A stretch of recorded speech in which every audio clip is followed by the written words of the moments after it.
এদেশের শাসন ব্যবস্থাকেও রব সম্পর্কে কটূক্তি করলে সিদ্দিকে আকবরের মতো পৃথিবীর সেরা দয়ার অধিকারী মানুষটা যদি হযরতে ফারুক আজমের স্বভাবে রূপান্তরিত হয়, তাহলে বাউল ফাউলদেরকে দৃষ্টান্ত শাস্তি না দিলে এদেশের তৌহিদি জনতা এক একজন ফারুকী সিদ্ধান্ত গ্রহণ করতে বাধ্য হবে। মুহতারাম হাজিরিন, আরো কিছু মেসেজ দিতে চাই এদেশের ছোট দল, বড় দল, নয়া দল, পুরাতন দলের নেতা কর্মীদেরকে খুব স্পষ্ট মেসেজ দিতে চাই। এই পৃথিবীতে আমরা নিজেরা দেখলাম, এই বাংলাদেশে কত মানুষ ওই নেতার জন্য জীবন দিল, কত মানুষ সেই নেতার জন্য জীবন দিল, কত মানুষ এই দলের জন্য জীবন দিল, কত মানুষ ওই দলের জন্য জীবন দিল। জিজ্ঞেস করতে চাই, দুটি দল করেছ 3 দিনের জন্য, সেই দলের নেতার জন্য যদি জীবন বিসর্জন দেওয়ার এত লোক থাকে, তোমাদের কি ধারণা যে রব আমাকে সৃষ্টি করেছেন, আমাকে লালন করছেন, মরণের পরে আমাকে চির সুখের জান্নাত দিবেন, সেই রবের জন্য জীবন দেওয়ার লোকের কোনো অভাব হবে কি? আর একটু জোরে বলেন, অভাব হবে কি? এই বাংলাদেশ তো সেই দেশ যে দেশে পয়গম্বরের ইজ্জতের জন্য শাপলা চত্বরে বুকে রক্ত দিয়েছে, সেই জমিনে আল্লাহকে নিয়ে কটূক্তি করলে কখনোই দুনিয়াতে থাকার সুযোগ হবে না।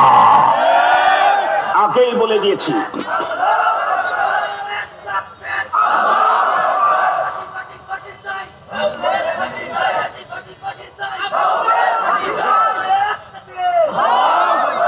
এই স্পষ্ট বার্তা, রাষ্ট্রের বিরোধিতা করলে যদি তার জন্য হত্যার আইন হয়, আল্লাহর বিরোধিতা করলে তাকে বাঁচাবার কোন উপায় নাই। মুহতারাম হাজিরিন, আমাদের দেশের নাস্তিক টাস্তিক যারা আছে, এই জাতীয় বাউল ফাউল এবং তাদের পক্ষের লোক যারা আছে, তারা মনে মনে ভাবতেছে আমাদের দেশের মোল্লারা একটু চিল্লেই, আমাদের দেশের মোল্লারা একটু মাঝে মাঝে হুঙ্কার দেয়, তাতে তেমন কিছু যায় না। আপনি যদি মুমিন হয়ে থাকেন, এই বক্তব্য আপনার মুখে মানায় না। কথা বলেন, কথা বলেন। এই স্পষ্ট ফতুয়া, স্পষ্ট ফতুয়া। বাউল যা বলেছে তাতে স্পষ্ট নাস্তিক, মুরতাদ, কাফের।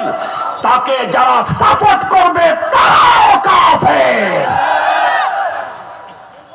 এদেশের মানুষ যদি মনে করে আল্লাহ পাকের পক্ষে গুটি কয়েক মোল্লার আর কি করবে, নবীজির পক্ষে গুটি কয়েক মোল্লার আর কি করবে, তাহলে আমি তাদেরকে স্পষ্ট খোদাই মেসেজ জানাইতে চাই, তুমি বোকার সাগরে বাস করো, অন্ধকার জগতের একজন পথচারী তুমি জানোই না আল্লাহ পাকের সৈন্য কতগুলি। কোরআনে হাকিমের ভিতরে আল্লাহ তাআলা স্পষ্ট বলে দিয়েছেন, ওয়ালিল্লাহি জুনুদুস সামাওয়াতি ওয়াল আরদ। এই পৃথিবীতে আল্লাহর সৈন্য শুধু মোল্লা না, এই পৃথিবীতে আল্লাহর সৈন্য শুধু ইমানদার টুপি দাড়িওয়ালা না, বরং আসমান, জমিন, গ্রহ, নক্ষত্র, গ্যালাক্সি, তারকা, এমন কি তোমার নাকের ভিতরে যেই অক্সিজেন ঢুকে তুমি জীবন পাচ্ছ, এই অক্সিজেনও আল্লাহর সৈনিক। কথা বলেন না কেন? অক্সিজেন কার সৈনিক? আল্লাহ পাকের কোরআনে আল্লাহ তাআলা আরো বলেন,